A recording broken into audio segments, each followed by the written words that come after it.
Okay, so we are doing a series on Pirkei Avos, and it just happens to be that time of year between Pesach and Shavuos when it is customary to learn a Perek every Shabbos.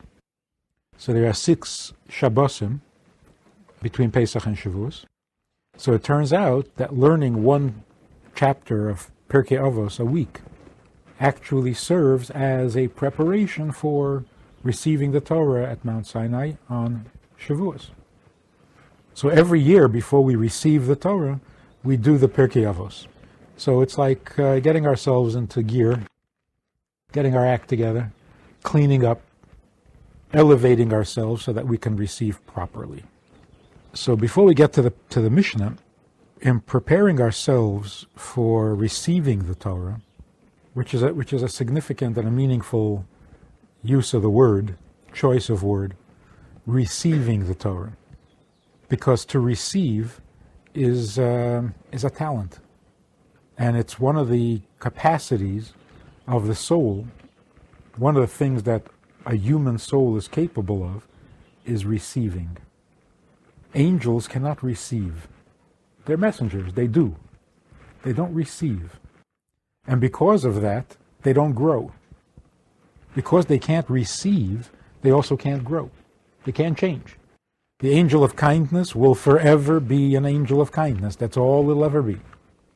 And even within kindness, they can't really increase in kindness significantly. They have a certain scale. So they start off with whatever, a certain amount of light of kindness. It increases until they expire. But it's a limited increase. So angels can't receive, animals can't receive. They work on instinct.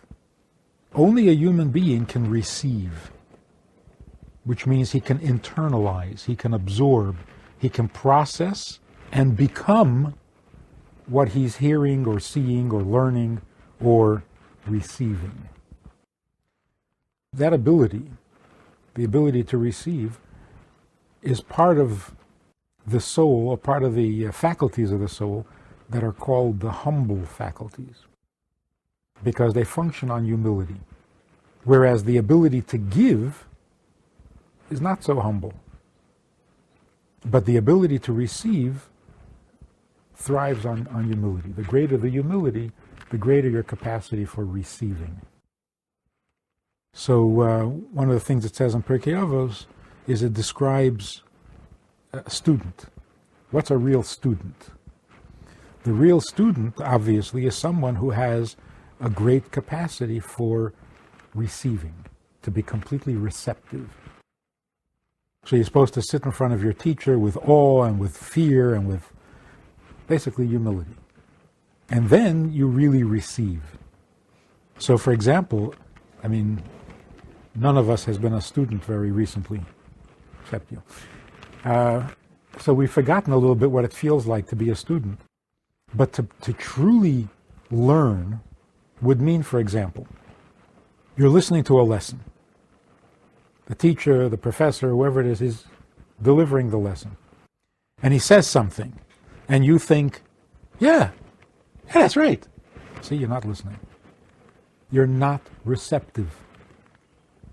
Because you're busy. You're evaluating, you're judging, you're agreeing and you're disagreeing. You're not listening. Really listening means you don't do anything else in your mind other than listen. And after you've listened, and after you've absorbed, and after you've gotten the lesson, then when it's over, you sit back and say, I'm not sure I understood that. Or I don't know if I agree with that. Or I can't put this together with... But if while the teacher is speaking, you're saying, no, wait, didn't you say the opposite yesterday? You're not listening. Now the teacher will say, oh, good, see, somebody's paying attention. That's not called paying attention. That's called being busy in your head when somebody's talking to you. So you've got another agenda going at the same time. That's not real receptivity, to be completely, totally receptive. It's harder than to give. When a teacher is teaching, it's very easy for him to get really caught up, like completely devoted, immersed in the transmitting of the lesson. It's a lot easier than for the student to be completely and totally caught up in receiving the lesson. Because to be that passive is very hard. To be that open, unless it's like the first day of school, you don't know what to expect, it's a subject you love, you're all ears, with nothing in between. But as soon as the stuff in between starts acting up, well, then you're not listening anymore. Because then you're not all ears. Now you're all observation. So whether you're agreeing, disagreeing, questioning, trying to fit it in, you shouldn't be doing any of that. You should be receiving. And that's why we call it receiving the Torah at Mount Sinai. Because certainly when God speaks, you can't do that. You can't say, no, wait a minute. Wait, my father said, what are you doing? God is talking. The only thing you can do is just be all ears. But if anyone standing at Mount Sinai hears God say, don't steal, and in his mind he's thinking, well, of course. You see, he's not listening. You didn't hear what God said. And you didn't hear because you were processing. That's not listening. So in the counting of the Omer that we're going through, we go through the 7 emotions, or the 7 faculties, that need to be cleaned up before we receive the Torah. The next to the last one is the faculty called Yesod, which is it's translated as foundation. The most fundamental aspect of any relationship. What is the most fundamental? Give and take. Because if you say love, what's a relationship? 2 people love each other. But what does that mean? Love is not the foundation or the fundamental behavior of a relationship. It's a certain color within the relationship. Right? It means there's a relationship between us, and we love it. And we love it. But not that the relationship is love. The relationship means give and take. When you say love, you mean giving lovingly and taking lovingly. So you're not talking about the fundamental. You're talking about a coloration, a style of give and take. You're not talking about the give and take. The fact that you can give and the fact that you can take. Compassion. Compassion means an exchange. One person has compassion for another person. So there's a give and take. Yeah, but we're not talking about that. We're talking about the flavor of the give and take. And the flavor happens to be compassion. So what's the difference between the give and take of love or of compassion? The flavor. This is vanilla, this is chocolate. But when you get to the fundamental, what is the fundamental definition of a relationship? The ability to give and to receive. Do you do it lovingly? We didn't get to the coloration yet. We're talking about the foundation. So are you going to do it with discipline? What's the difference? First, let's talk about the fundamental. Give and take. So there are people who say, I'm not so good at this love thing. That's not the problem. The problem is you can't give anything. You're not good at giving. Whether it's love or compassion, or you don't give. You're blocked up. So there's no point in talking about how to love and how to arouse your love and how to feel. No. First you got to be able to give. Then you can give lovingly. Not lovingly, whatever. But first you got to be able to give. And you got to be able to receive. So there are people who can't be loved because they won't receive. They won't absorb it. It bounces off them. Because they're too closed or protected or whatever. So, when it comes to this attribute of Yesod, there's a male and a female version. the giving and the receiving. The giving is the male part and the receiving is the female part. So just very briefly, Yosef and Binyamin, the two brothers, the sons of Rachel, represent this element of Yesod, the fundamental element of relationship.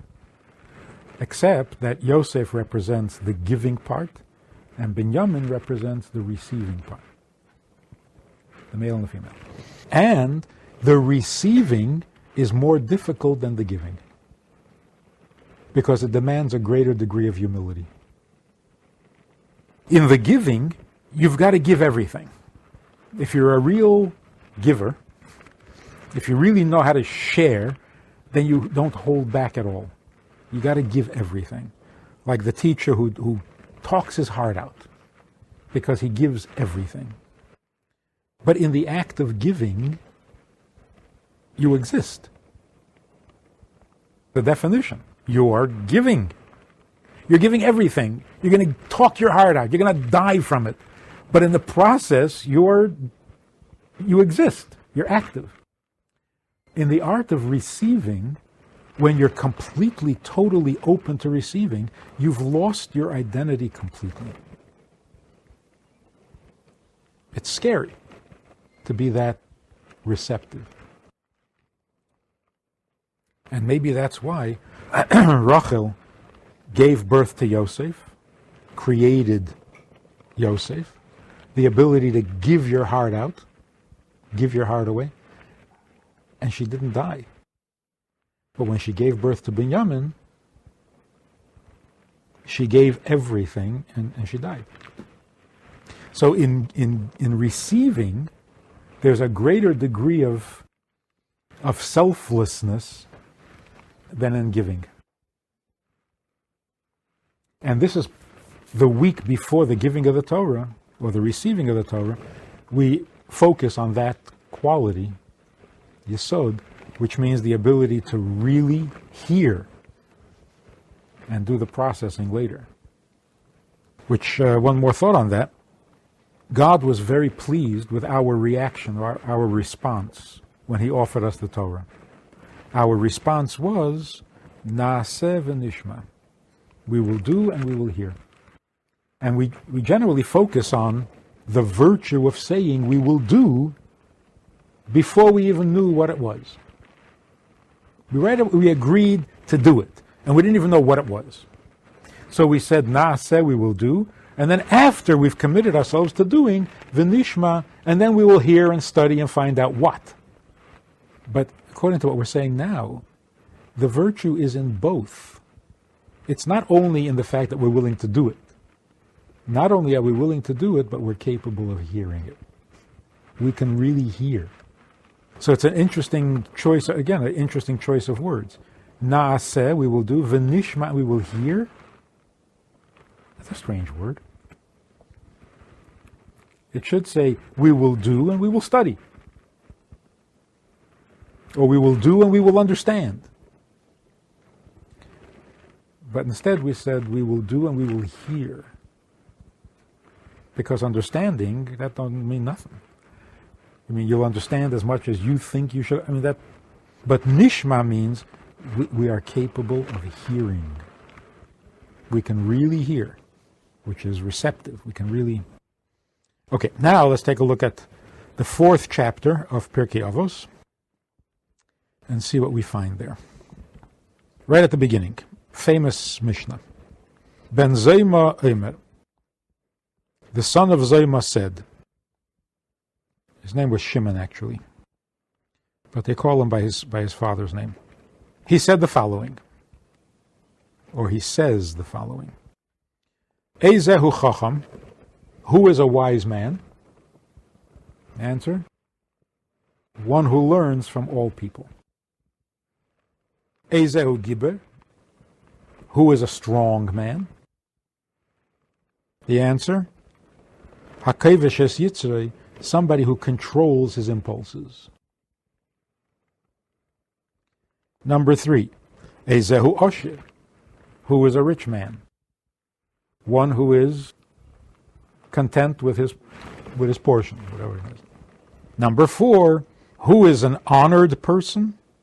One who honors everybody. God's creatures.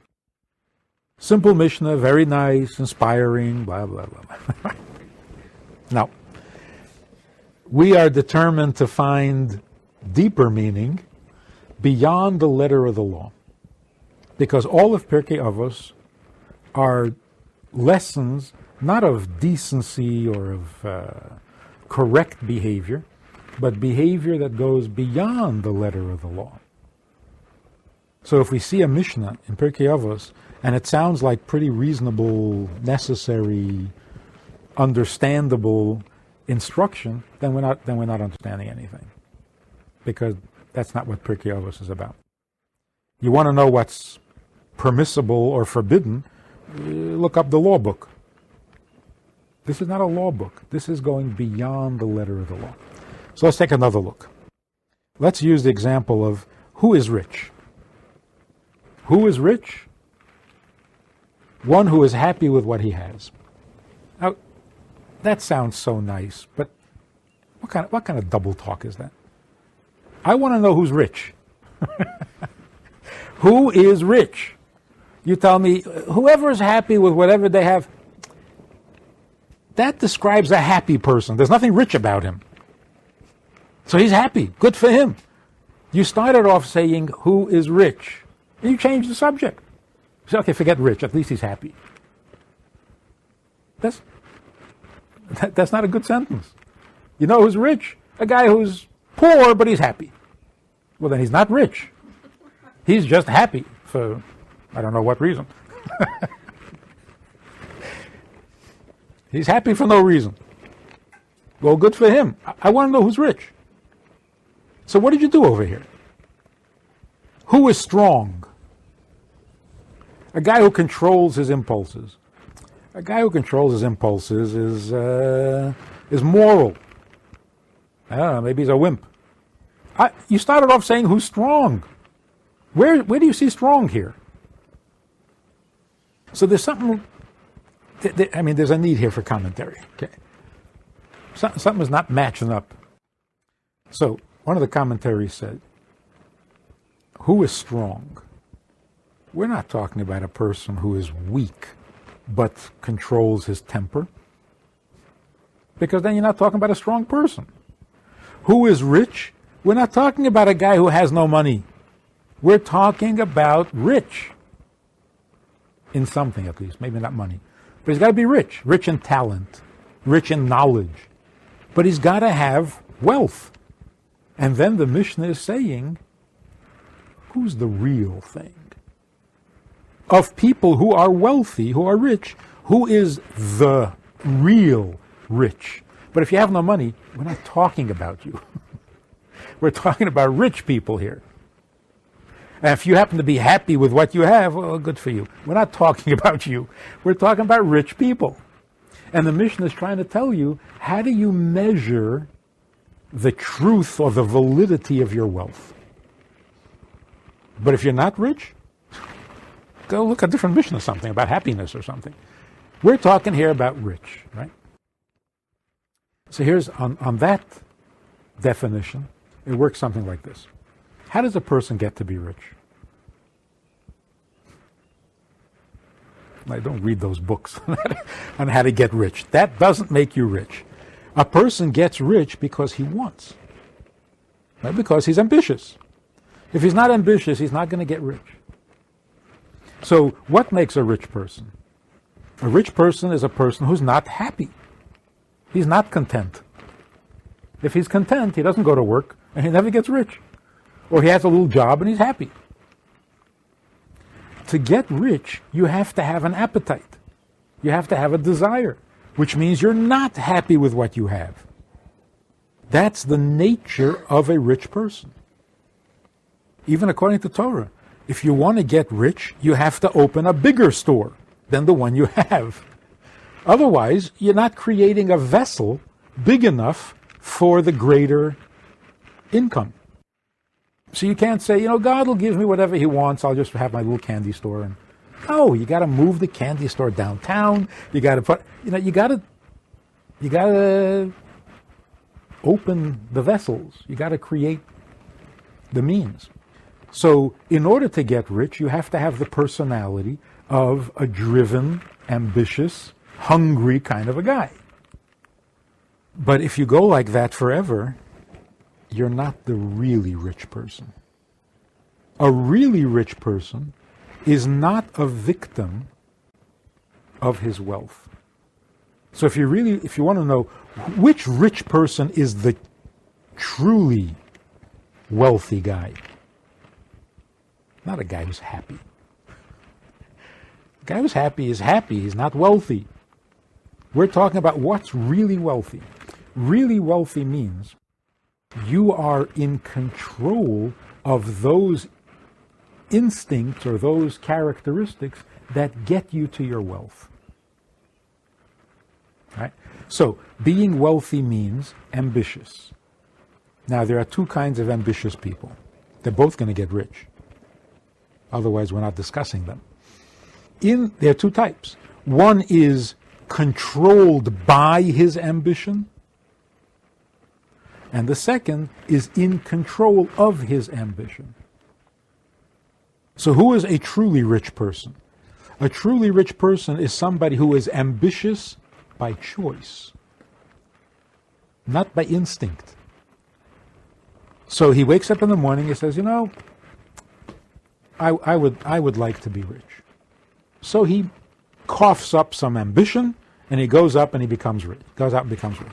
But if a person is just driven to be rich, he'll be rich. But that's not the real thing.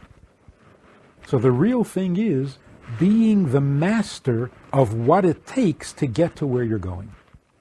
The same is true with who is strong. If you're not strong, then we're not talking about you. Even if you can control your temper. You can control your temper, you're a nice guy. But we're talking about strong.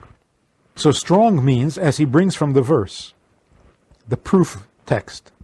The proof text for who is a strong person, it says, Toiv erech hapayim, better a person who is patient than a strong man, and one who controls his impulses from the one who captures the city. Right? The guy who controls his impulses is better than the guy who captures the city. So the commentaries point out, we're not talking about two people. One who controls his temper, another guy who captures a city. It's the same person. He captures the city because he's a strong man. Now, what makes him really strong? When he captures the city, he controls himself. Because what does it take to capture a city? A certain amount of cruelty, a certain amount of hard drive or cold feeling. You're going to capture a city, you're going to subjugate them, you're going to beat them into submission, and you're going to rule them. Well, that's a certain type of person. Those feelings that motivate you and move you and enable you to capture the city could be controlling you. And you don't know when to stop. So what usually happens is a dictator, a revolutionary, overthrows the government because he's strong and determined and so on, and then he becomes the new government and he kills everybody in sight. What is that? He can't stop. His goal was to replace the government. But to do that, he had to become hard. Okay, so you've replaced the government. Now will you calm down? No, he can't stop. So now he's got to wipe out everybody in sight because they look at him cross-eyed. So who is a truly strong person? Of course, you have to be strong to begin with. And strong means the ability to overcome your enemy, to capture, to conquer, even on a smaller scale. Strong means you have influence over other people because, you've got this power. You can get other people to do what you want. So when you use that, do you become its victim? You don't know, you can't stop yourself. You don't know when to quit. So who is a truly strong person? The one who captures the city, and once it's done, he turns around and says, okay, now let's be nice. Enough with that. Now let's be nice. Because according to the letter of the law, once you're into that mode, you don't stop. You keep going. You capture one city, you want to capture another one. You capture a continent, you're on to the next one. You got to capture the whole world. You can't stop. So, who is a truly strong person? A person who has strength and he masters it. It obeys him. He doesn't obey it. So now the same thing is true also with who is wise. Who's a chacham? How do you get to be a chacham? You hang around the streets and ask people for wisdom? No. You go to school where all the smart people gather and share ideas. Well, at least it used to be that way in schools. Schools used to be a place for smart people. and they would share ideas. So if you want to be a chacham, you hang around a bigger chachamim. You don't hang around idiots. So the search for wisdom has a certain appetite, and you go to where it's available. And by nature, the guy who is really a chacham and is searching for wisdom has no patience for a fool. They can't stand them. They get an allergic reaction. There was one famous chassid. He was a brilliant man, deep and profound, and his children, for some reason, were not at all. The elevator didn't go to the top floor, and he was so he didn't know how to even how to relate to that. So anybody else would say, those kids are pretty dumb, huh? He didn't know what dumb meant. What's dumb? So when people would ask him about his kids, he would say, they have this strange habit. You talk to them, and they don't hear. It must be a habit. I mean, how can you not understand when somebody's talking to you? So it must be a habit they have. Smart people cannot deal with stupid people by nature. So in order to be smart, you rise above the rabble, right? You float off naturally, you gravitate towards the wise and the learned and the knowledge. How can you say that who is really smart? The guy who learns from everybody in the street. That's not how you get smart. So again, the meaning of it is conventional wisdom. By the letter of the law, it's true that a smart person gravitates to smart people, smarter people. How else is he going to learn? That's by nature and by the letter of the law. If you go beyond the letter of the law, you are not a slave to your talent. You're bigger than your talent. You use it to your advantage. So if you're among wise people, you learn from them. If you're among simple people, you learn from them. You're not stuck in one mode that dictates how you have to live and how you... Beyond that, a chacham, by his nature, becomes very tunnel vision. I just want wisdom. Give me wisdom. Give me wisdom. Give me logic, knowledge. Is that all? Is that all there is to life? Is that all there is to learn? Just knowledge and wisdom? There's also truth. Where do you find the truth? Not every subject, not every science, not every philosophy carries truth. But every creature in God's world carries some truth. So if you want just knowledge, philosophy, science, then you got a one-track mind. if you rise above your intelligent nature, or the nature of intelligence, then you go past the intelligence to the truth that it carries.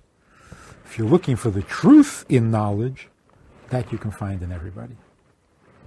If you're looking for brilliance, you're not going to find it among street people. But you'll find truth everywhere. And then finally, who is honored? The guy who honors everybody else. The guy who honors everybody else isn't going to get no respect. That's not the way it works. You get honor if you stand above the rest. If you're superior, if you're better than the rest, you're honoring them. How does that work? So again, there are those people who have this quality. It's the quality of royalty, basically, that for some reason people give them deference. People defer to them. People admire them. They didn't necessarily do anything special. There's just something about them, some royal aura, that people give them more respect than they deserve. Or even if they do deserve it. But there are others who deserve it just as much, and they don't get it. So there's a certain majestic feel to certain people, and they get honored. And again, they can become controlled by that. It masters them. They don't master it. So the person who is truly majestic is the one who can give honor, because he's in control of his royal qualities. They don't control him. Remember in Schindler's List? Schindler is trying to convince the Nazi who's in charge of the ghetto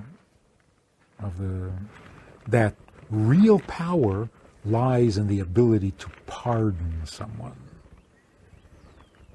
Because, wow, that's powerful. I pardon you. Wow, that's royalty, you know? And the guy thought about it and he said, yeah, that's remember that? He said, hey, that feels good. I pardon you. And he watched the guy walk away and he said, oh, the heck with it, and he shot him. He couldn't maintain that, you know? Because he was a victim of his power. Now, that would refer more to the strong man. He was in control. He was in charge. He was the ruler. And he couldn't control it, even when he tried. So, basically what the Mishnah is saying is that there are four qualities that have certain emotional constitutions. And if you go beyond the letter of the law, you bring intelligence to those qualities, to those natures, and then you transcend it rather than be the victim of it. And then you are truly wise, truly rich, truly strong, and truly honored. Now, if we go a little further in the Mishnah, we find another very interesting observation. Rabbi Yanai says, this is Mishnah 15. Rabbi Yanai says, Ein biyodinu, read the translation here, we are unable to understand either the well-being of the wicked or the suffering of the righteous. But in the Hebrew, it says, Ein biyodenu, it's not in our hands. The success of the wicked, nor the suffering of the righteous. So, of course, you have to translate it into English. It's not in our hands means it's not in our hands to explain why the righteous suffer and the wicked prosper. Isn't that a strange way of saying we don't understand? Why don't you just say, I don't understand? We don't know why. The Mishnah chooses to say it's not in our hands to explain. Well, you don't explain with your hands, even if you're Jewish. You talk with your hands, but you don't explain with your hands. So what does it mean it's not in our hands to explain or to understand? It's a strange expression. And where is the insight? Where is the brilliance here? How is this beyond the letter of the law? You mean by the letter of the law we do understand? We just don't understand. Where is the brilliance here? What is this, a confession? Yes, I admit, I don't understand. So where's the wisdom? I think that it's not in our hands means, not that I don't understand, but that we can't understand. You don't need a Mishnah to tell you what you don't understand. You need a Mishnah to tell you what can't be understood. So it's not within our hand, it's not in our hands means it's out of our reach.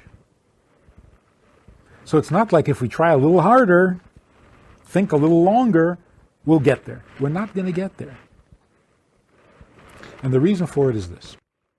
We don't have an explanation for the success of the wicked or the suffering of the righteous. Now, we can very easily confuse this statement with the typical conventional questioning of God's justice. Where's the justice? Like Avraham said to God, the judge of all the worlds will not do justice? How can that be? This is not what the Mishnah is talking about. When a person says, bad things are happening to good people and it's not just, okay, that's the letter of the law. That's conventional wisdom. Because conventional wisdom basically says good guys should be rewarded, bad guys should be punished. So bad things should happen to bad people. Good things should happen to good people. That's conventional wisdom. Everybody understands that. You don't need Pirkei Avos to tell you that. So the Mishnah, Rabbi Yannai, is not saying, I don't know why bad things happen to good people. Everybody says that. You don't have to be Rabbi Yannai to say that. Anybody who sees suffering has the same reaction. You see a kid, God forbid, suffering, everybody says, well, what is this? Where's the justice? So when we see injustice and we complain, that's ordinary. Everybody does that. And everybody should do that. That's the letter of the law. So when Avraham was complaining to God about destroying a whole city, he was demanding justice by the letter of the law. How can you kill the good guy along with the bad guy? It's not justice. The Mishnah is going much further than that.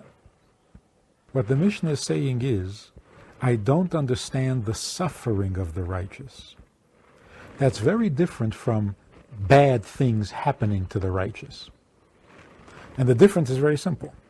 If I could explain to you that this suffering is not bad, it's good. It's for a good reason, it's for a good cause, something very good will come from this. Well, then you got to stop complaining about the injustice. There's no injustice. It's good. A guy is being disciplined for some misbehavior, and he's really suffering. You say, wait a minute, what's going on here? Some guy is, has got to do 200 push-ups in the middle of the night, in the army because he failed to follow an order. And you see this guy suffering. You say, what are you doing? He misbehaved and he's being disciplined. It'll be good. He'll be a better soldier for it. You say, oh, okay. No problem. In that case, sure, go ahead. Everyone wants to use this example. You walk into an operating theater, and you see these masked guys cutting some guy up. And if you don't know what's going on, you say, he's being mugged by masked men. But so you get upset, and people say, no. He's got a serious thing that is threatening his life, and these guys are saving his life by cutting him up. You say, oh, okay, then cut him.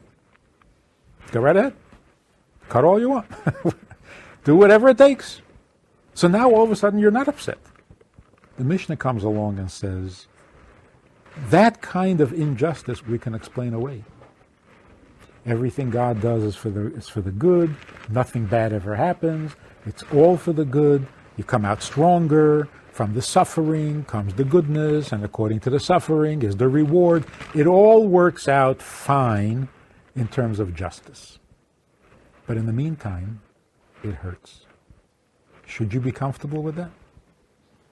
Somebody else's pain. I'm not talking about your own pain. So when you're seeing somebody suffer, and you can explain the justice, you can. Now you're happy? Rabbi Yanai says no. I'm not asking where is the justice. I'm asking why do righteous suffer? Even if they're suffering correctly, properly, justly. But suffering? Why? Now they use the example, if you squeeze an olive, Jewish people are like an olive. When you squeeze an olive, you get out the really good olive oil. And that's why we're being squeezed. Well, thank you very much. So now I know that God is on top of things. He knows what he's doing, and we're not suffering for nothing. We're suffering in order to get to the good oil. Now you're happy? Rabbi Yanai says, I'm not happy. It's not within my capacity to justify the suffering, even when it's righteous. So even if I can understand and explain that you squeeze the olive, you get the oil. But in God's infinite wisdom, isn't there another way of getting the oil? It has to come through squeezing, through pain. There's no painless way to get to that oil. How can that be? He's God. So when you say, see, Jews have to be squeezed because the only way to get the oil out of the olive is by squeezing it. So who are you talking about? You're talking about God. He invented the idea that you have to squeeze the olive to get the oil. Why did he do that? True, it's a fact of life. If you don't squeeze, if you don't put on the pressure, you don't get out the really good talent. Who invented this system? God couldn't find a way to get the really good talent out without squeezing? Without the pain? You have to go through Golus to get to Geula? There's a certain logic to it, but who created that logic? And why?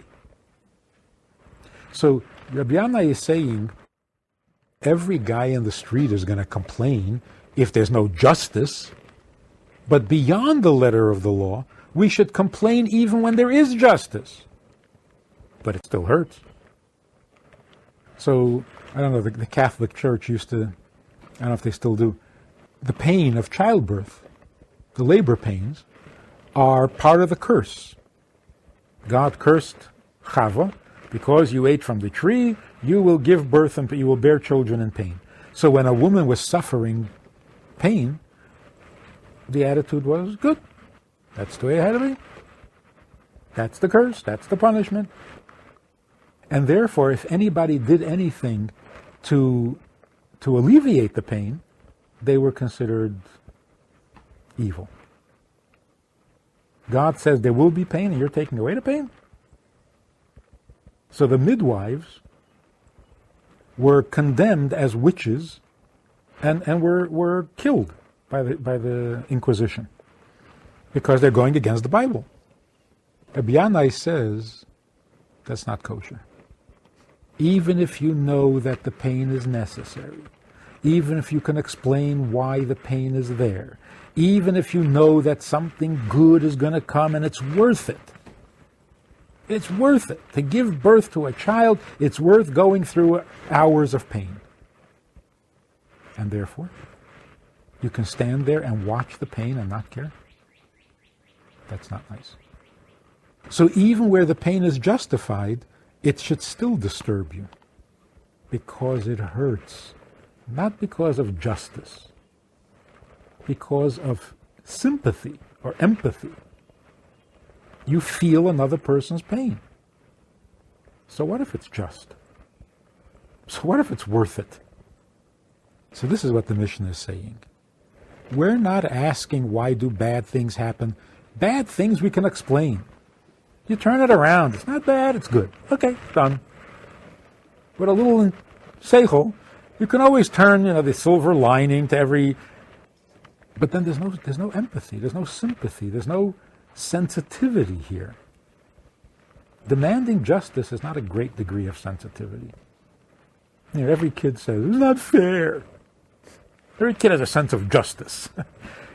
It's not great sensitivity or great wisdom. It's how come he has two and I have... Okay, justice. All right, here. You have another one settled? Fine, everybody's happy. Rabbi Yanai is saying, justice is the letter of the law. You don't stop there. Go beyond the letter of the law. Even where there is justice, don't tolerate somebody else's pain. Not you don't understand it. You can't understand it. You can't accept somebody else's pain. So Rabbi Yanai is not confessing to an ignorance. I don't know, I can't explain why. That's not what he's saying. He's telling you how you need to be. You should be incapable of tolerating another person's pain even after you've explained why it's necessary and good. And the explanation is correct. I'm not talking about whitewashing, babble. You're right. You're absolutely right. It's true. This pain is necessary. It brings good things. It'll all end up fine. Can't be happy with that because it hurts. So that's the difference between asking, why do the righteous suffer, versus asking, why do bad things happen to the righteous? One can be explained, the other cannot. You can't explain pain. You can explain bad or good. You thought it was a bad thing? No, it's a good thing. It'll all end up being good. So you fixed it. But pain, how do you explain that? It hurts. No, it doesn't? Yeah, it does. Pain hurts. So Rabbi Yanai is saying that you can't explain away. And that's what should bother you. Because if you can explain that what's happening is good and you're content, well, then you're just living by the letter of the law. You're not ready to receive the Torah. You haven't gone beyond the letter of the law. So God comes to, now we'll take another look at Avraham. God comes to Avraham and says, I'm going to destroy the city of Sodom because they are exceedingly evil. Good explanation. No injustice here. They're not just evil. They are exceedingly evil. They deserve to be killed. Avram should have said, what? I guess. What's he arguing about? So when he says, where's the justice? I just told you. The justice is, they're exceedingly evil. So what's Avram complaining about? If God himself had come to the Nazis and said, the Jews are really bad, what else do you need? Now you can go kill them, torture them, do whatever you want. It's all kosher now. How can you watch somebody suffer? God tells King Saul, Shaul HaMelech, go and kill the people of Amalek. I hate them. I want them wiped out of it. Their memory should be erased from the face. Kill even the cattle. I don't want anything remaining of them. And Shaul says, I tried. I almost. Okay, a few guys were left. I couldn't. Why not? What do you mean you couldn't? You had permission. Not that you had permission. You had a commandment. You do this or you lose your crown. And you couldn't do it? That's beyond the letter of the law. So the one time in history where God actually said, wipe out a people, we couldn't do it.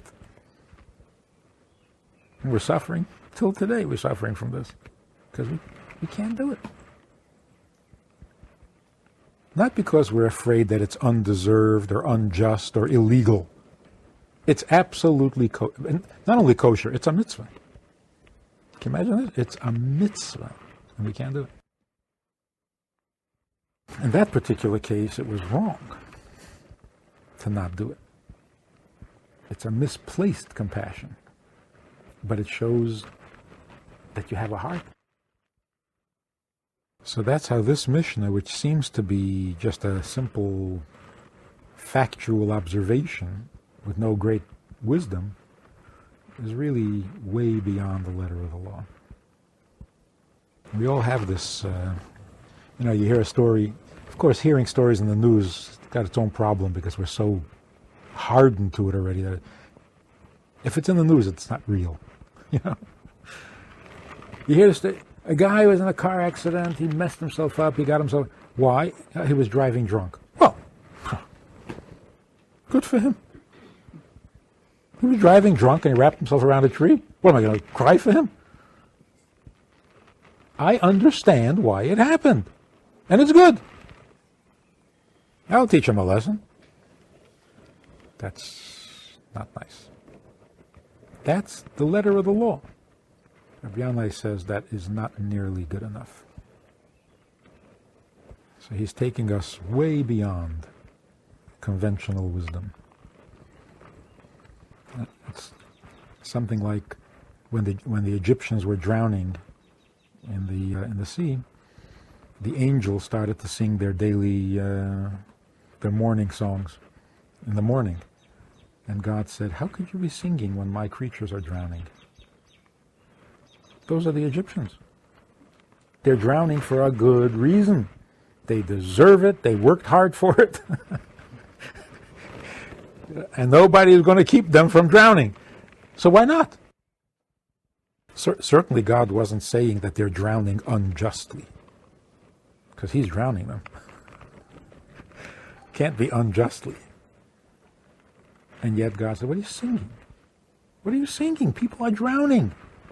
So, well, you're doing it.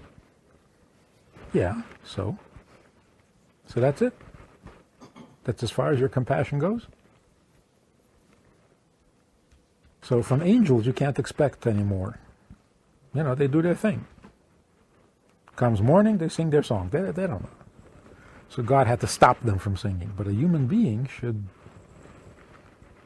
be able to feel. Make sense? I guess in some way when the Rebbe kept screaming, how much longer, why are we still in Golas? Well, doesn't he know? The Golas is a preparation, you go through, you elevate the sparks, tikkun olam. Yeah, we know all about it. But it hurts. It hurts. So stop it.